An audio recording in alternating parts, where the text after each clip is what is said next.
할렐루야. 예배의 자리를 사모하시는 사랑하는 성도님들과 또 영상으로 함께 하시는 모든 분들께 하나님이 예비하신 말씀의 은혜와 지혜가 충만하시길 먼저 주님의 이름으로 축원합니다. 오늘은 요한복음 14장의 말씀을 통하여 너희는 마음에 근심하지 말라라는 제목으로 말씀의 은혜를 나누고자 합니다. 오늘 본문에는 예수님의 7가지 자기 계시 중 6번째 문장인 나는 길이요 진리요 생명이다 라는 예수님의 말씀이 선포되어 있습니다. 예수님께서는 자신이 길이요 진리요 생명이며 다른 길은 없다라고 말씀하고 계십니다.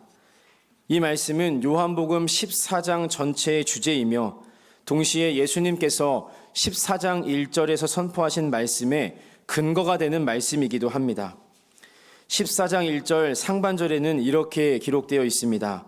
너희는 마음에 근심하지 말라. 바로 우리가 근심하지 않을 이유가 길이요 진리요 생명으로 오신 예수님께 있다라는 말씀입니다.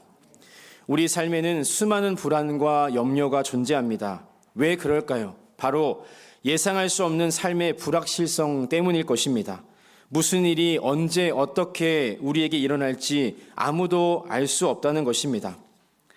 인생에서 만나는 문제가 늘 당혹스럽고 우리에게 늘 어려운 이유는 모든 것이 다 처음 겪는 일이기 때문에 무엇을 선택해야 할지 알 수 없기 때문일 것입니다.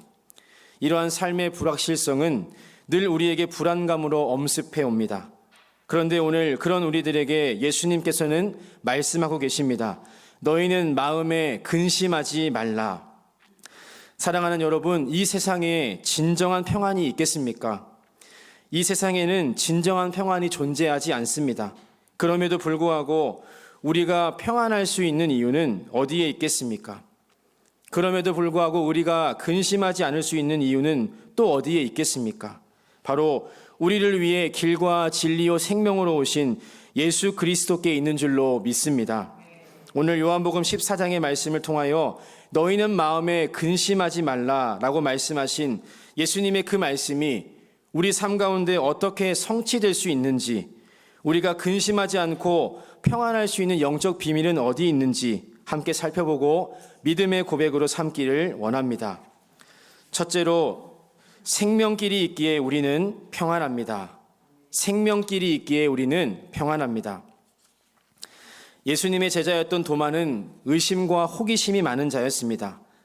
나는 길이요 진리요 생명이다 라는 이 말씀은 이 호기심이 많고 궁금증이 많았던 도마라는 제자의 질문으로부터 시작되었습니다. 십자가의 길을 설명하시는 예수님을 향하여 도마는 이렇게 질문합니다. 5절 말씀입니다. 도마가 이르되 주여 주께서 어디로 가는지 우리가 알지 못하거늘 그 길을 어찌 알겠사옵나이까. 내가 어디로 가는지 그 길을 너희도 알 것이다 라고 말씀하신 예수님을 향하여 도마는 예수님 그 길이 대체 어디 있습니까? 라고 묻고 있는 것입니다. 예수님은 이 도마의 질문에 이렇게 답하십니다. 우리 6절 말씀을 함께 읽겠습니다. 6절 말씀입니다. 예수께서 이르시되 내가 곧 길이요 진리요 생명이니 나로 말미암지 않고는 아버지께로 올 자가 없느니라. 아멘. 예수님께서는 어떤 자격을 갖추거나 어떤 행위를 통해 갈 수 있는 길을 말씀하시지 않으셨습니다. 대신 직설적이고 명확하게 말씀하십니다. 내가 곧 길이요 진리요 생명이다. 나를 따르는 것이, 나를 믿는 것이 그 길을 따르는 유일한 방법이다라고 말씀하신 것입니다. 그리고 그 길은 어디로 연결된 길이었습니까? 2절 3절 말씀입니다. 내 아버지 집에 거할 곳이 많도다. 그렇지 않으면 너희에게 일렀으리라.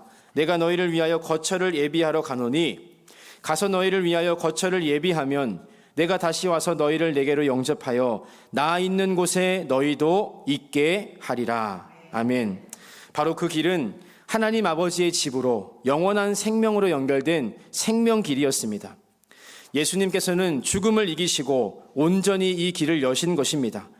고린도전서는 예수님을 부활의 첫 열매라고 소개하고 있습니다. 이 첫이라는 의미는 가장 먼저라는 의미인 동시에 완전한이라는 의미도 가지고 있습니다.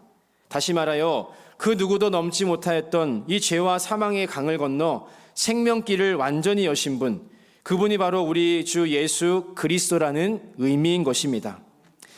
예수님은 부활의 첫 열매가 되심으로 그 길을 여신 개척자가 되셨습니다. 그리고 이것을 믿는 우리들은 그 길을 따라갈 수 있는 순례자들이 되는 은혜를 입은 것입니다.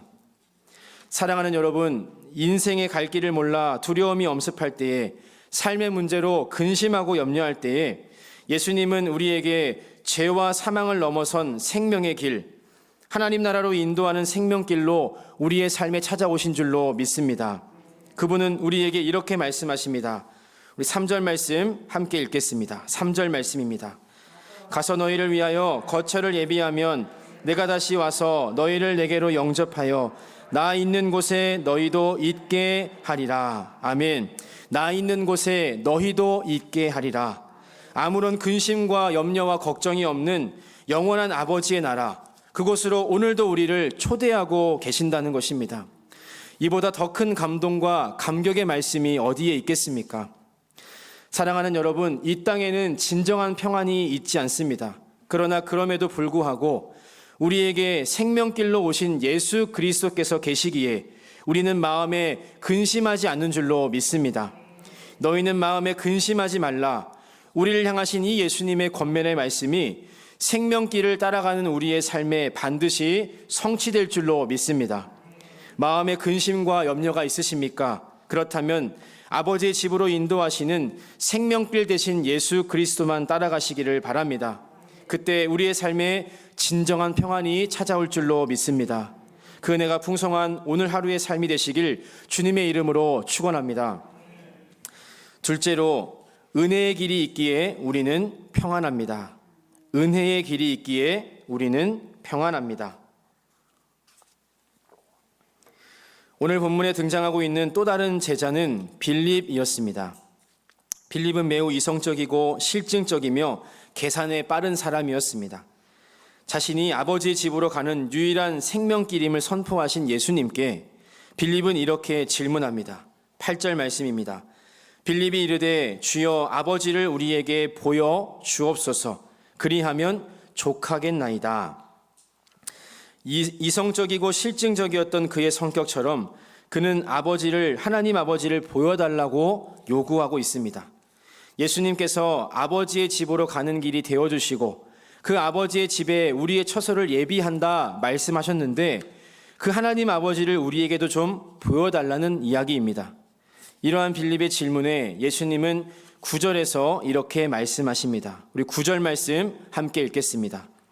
예수께서 이르시되 빌립아 내가 이렇게 오래 너희와 함께 있으되 내가 나를 알지 못하느냐? 나를 본 자는 아버지를 보았거늘 어찌하여 아버지를 보이라 하느냐? 아멘. 무심코 넘어갈 수 있는 문장이지만 이곳에는 엄청난 은혜의 말씀이 기록되어 있습니다. 하반절 말씀입니다. 나를 본 자는 아버지를 보았거늘 어찌하여 아버지를 보이라 하느냐? 예수님을 본 것이 곧 하나님 아버지를 본 것이다. 이것은 무엇을 의미하는 것이겠습니까? 빌립보서 2장 6절은 이 사건에 대해 이렇게 설명합니다. 그는 근본 하나님의 본체시나 하나님과 동등됨을 취할 것으로 여기지 아니하시고. 아멘. 바로 창조주가 피조물을 구원하기 위해 이 땅에 스스로 피조물로 찾아오신 그 사건, 하나님께서 인간의 몸으로 이 땅에 오신 성육신 사건을 말씀하고 있는 것입니다. 예수님은 인간의 몸으로 오신 하나님 그 자신이십니다. 그러니 나를 보았으니 그것은 하나님을 본 것과도 같다는 말씀인 것입니다. 빌립이 도무지 이것을 이해하지 못하고 있는 것처럼 오늘날 신앙을 가지고 있다는 우리들도 이 놀라운 사건에 대한 감격과 감사를 잃어버린 지 오래입니다. 소문난 맛집들을 가면 유명 인사들의 사인이나 사진들을 걸어둔 것을 본 적이 있으실 것입니다. 우리 식당에 유명 인사가 방문했다는 것은 많은 사람들에게 알리고 싶은 영광스러운 일이기 때문입니다.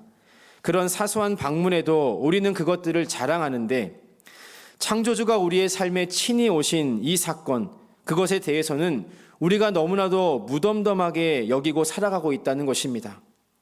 부스 클리본이라는 사람은 성육신 사건에 대해 이렇게 설명합니다. 그리스도의 성육신은 유한한 인간의 영역 안에 무한한 하나님을 오시게 한 것이다. 이 성육신 사건은 우리의 인생을 뒤집어 놓을 만한 감격스러운 사건이라는 의미입니다. 사랑하는 여러분, 우리가 아직 죄인 되었을 때에 모든 소망과 희망이 사라지고 구원의 문이 닫힌 그 순간에 하나님께서 인간의 몸을 입고 이 땅에 친히 오셨습니다. 그분이 바로 길이요 진리요 생명 되신 예수 그리스도인 줄로 믿습니다. 예수님은 늘 우리를 먼저 찾아오셨던 분입니다. 우리에게 자격이 있어서가 아니라 그저 우리를 사랑하셨기에 그분은 늘 먼저 우리에게 다가오셨고 우리의 삶의 현장에 찾아오셨던 분이셨습니다. 예수님은 갈릴리의 어부들을 친히 찾아가셨고 그들을 제자 삼으셨습니다.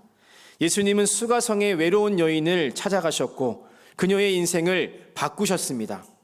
모두가 손가락질하는 죄인 삭개오를 만나주셨고 그의 인생을 새롭게 하셨습니다. 부정한 땅에 살고 있던 거라사 광인을 친히 찾아가셔서 회복시키셨습니다. 우리는 이 모든 것을 값없이 자격 없이 받은 선물이라는 의미에서 은혜라고 고백합니다. 사랑하는 여러분, 이 땅에는 진정한 평안이 있지 않습니다. 그러나 그럼에도 불구하고 우리에게 소망과 희망이 있는 이유가 무엇이겠습니까? 그것은 바로 매 순간마다 또 우리가 거하는 모든 곳마다 친히 먼저 찾아오시는 예수님이 계시기 때문인 줄로 믿습니다. 자격 없는 우리에게 은혜의 길로 오신 예수 그리스도께서 우리 삶에 계시기에 우리는 마음에 근심하지 않는 줄로 믿습니다. 우리 스스로 하나님께 나아가는 길을 연 것이 아닙니다. 그분이 먼저 오셨고 친히 길이 되어 주셨습니다. 우리가 죽음을 이기고 죄와 사망의 권세를 이기고 승리한 것이 아닙니다. 그분이 그 모든 고통을 짊어지셨고 우리에게 승리를 허락하신 것입니다. 사랑하는 여러분, 예수 그리스도가 우리의 삶에 먼저 찾아오셨다는 이 은혜와 감격과 감사의 제목을 다시금 회복하시기를 바랍니다. 그때 우리 삶에 어떤 문제와 역경이 찾아올지라도 너희는 마음에 근심하지 말라 권면하신 이 예수님의 말씀대로 우리 삶이 평안으로 충만하게 될 줄로 믿습니다. 먼저 찾아오신 은혜를 다시금 회복하시는, 그리고 그것이 우리의 삶의 참 평안의 이유가 되시는 그런 복된 하루가 되시길 주님의 이름으로 축원합니다. 마지막 세 번째로, 성령님이 함께 하시기에 우리는 평안합니다. 성령님이 함께 하시기에 우리는 평안합니다. 예수님이 유일한 생명길임을 알고 또 믿고 먼저 찾아오신 그 큰 은혜를 고백하는 이들에게도 영적 침체와 위기는 반드시 찾아옵니다. 그런데 참 감사한 것은 우리의 이 연약함을 예수님께서 이미 알고 계셨다는 것입니다. 우리 16절 말씀을 함께 읽겠습니다. 16절 말씀입니다. 내가 아버지께 구하겠으니 그가 또 다른 보혜사를 너희에게 주사 영원토록 너희와 함께 있게 하리니. 아멘. 자녀를 두고 먼 길을 떠나는 부모의 마음을 한 번쯤 다 경험해 보셨을 것입니다. 먹을 음식들을 잔뜩 준비해 두고 혹여나 위험한 일은 없을까 신신당부를 합니다. 그리고 가장 신뢰할 만한 이웃에게 자녀들을 부탁하고 떨어지지 않는 발걸음을 재촉할 것입니다. 부활하신 예수님께서 승천을 앞두고 이 땅에 두고 떠나야 했던 제자들을 보고 느꼈던 감정이 어쩌면 이와 같았을 것입니다. 그래서 예수님께서는 하나님 아버지께 이들을 돌볼 보혜사를 친히 간구하셨던 것입니다.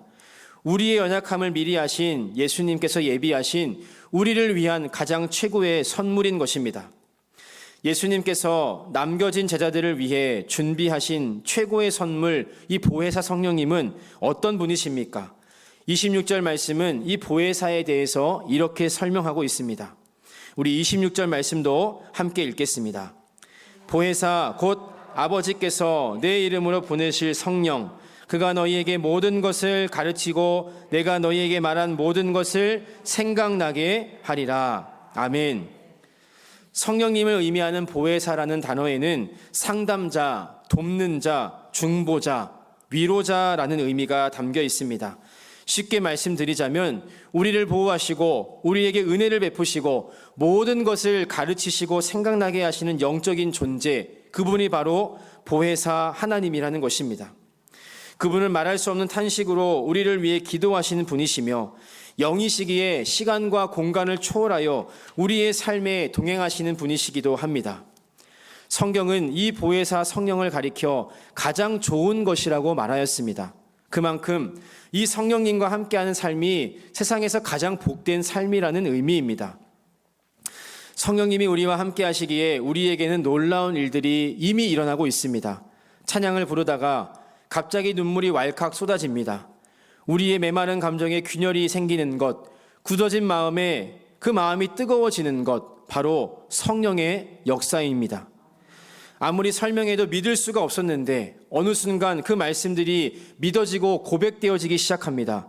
믿음이 생기는 것, 우리 삶 가운데 고백이 있는 것, 이건 역시 성령의 역사입니다. 재미없던 따분했던 성경 말씀이 이해되기 시작하고 성경을 읽다가 마음이 뜨거워지기도 합니다. 우리에게 영적인 눈이 시야가 열리는 것, 이건 역시 성령의 역사인 줄로 믿습니다. 지금도 우리에게 성령이 함께 하신다는 증거가 있습니다. 여러분이 지금 이 은혜의 자리에 나와 있다는 것이 그 첫 번째 증거이며 이 말씀을 듣고 말씀에 비추어 우리의 심령과 삶을 돌아보고 있다는 것, 그것 자체가 성령님이 지금 우리와도 함께 하신다는 명백한 증거인 줄로 믿습니다. 갈대와 같이 흔들리는 우리의 삶에 예수님은 성령님을 친히 선물로 주셨고 진리의 길을 따라가는 그 쉽지 않은 여정에 우리에게 친구 되게 하셨습니다. 사랑하는 여러분, 이것이야말로 우리가 근심하지 않을 또 다른 이유인 줄로 믿습니다. 혼자가 아닙니다. 성령님이 우리와 함께 하십니다. 그렇기에 우리는 오늘도 마음에 근심하지 않고 성령님의 인도하심을 따라 생명길로 한 걸음 한 걸음, 은혜의 길로 한 걸음 한 걸음 걸어갈 수 있는 것입니다. 너희는 마음에 근심하지 말라. 성령님이 우리와 함께 하시기에 우리 삶에 더 이상 근심이 없는 줄로 믿습니다. 예수님께서는 근심하는, 염려하는 우리의 삶에 마지막으로 이렇게 선포하고 계십니다. 우리 마지막으로 27절 말씀, 우리 27절 말씀 함께 읽겠습니다. 평안을 너희에게 끼치노니 곧 나의 평안을 너희에게 주노라. 내가 너희에게 주는 것은 세상이 주는 것과 같이 아니하니라. 너희는 마음에 근심하지도 말고 두려워하지도 말라. 아멘. 사랑하는 여러분, 예수 그리스도께서 생명길과 은혜의 길 되신 예수 그리스도께서 우리와 함께 하시기에 더 이상 우리의 삶에는 근심이 없는 줄로 믿습니다.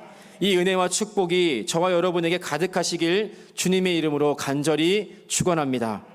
기도하시겠습니다. 사랑과 은혜의 하나님 아버지, 우리의 삶에는 여전히 많은 문제들이 있지만 우리의 삶에 생명과 은혜의 길이 되신 예수 그리스도께서 함께 하시기에 오늘도 우리의 삶에는 근심과 염려가 없는 줄로 믿습니다. 그 여정에 함께하는 성령님이 또한 우리와 늘 함께 하시기에 평안 없는 이 세상에서도 평안을 누리며 선포하며 살게 되는 줄로 믿습니다. 말씀을 통하여 주신 이 은혜가 우리의 삶 가운데 충만하게 하여 주시고 이 말씀들이 삶에서 살아 움직여 역사하는 것들을 다 경험하게 하여 주시옵소서. 주님께 예물드린 손길들을 기억하여 주시사 넘치도록 축복하여 주시고 환난 가운데에도 근심이 없고 위기 가운데에도 요동하지 않는 참된 평안을 허락하여 주시옵소서. 드려진 예물이 쓰여지는 곳에도 동일한 은혜로 함께하여 주시옵소서. 이 모든 말씀 길이요 진리요 생명으로 오신 예수 그리스도의 이름으로 기도드렸습니다. 아멘.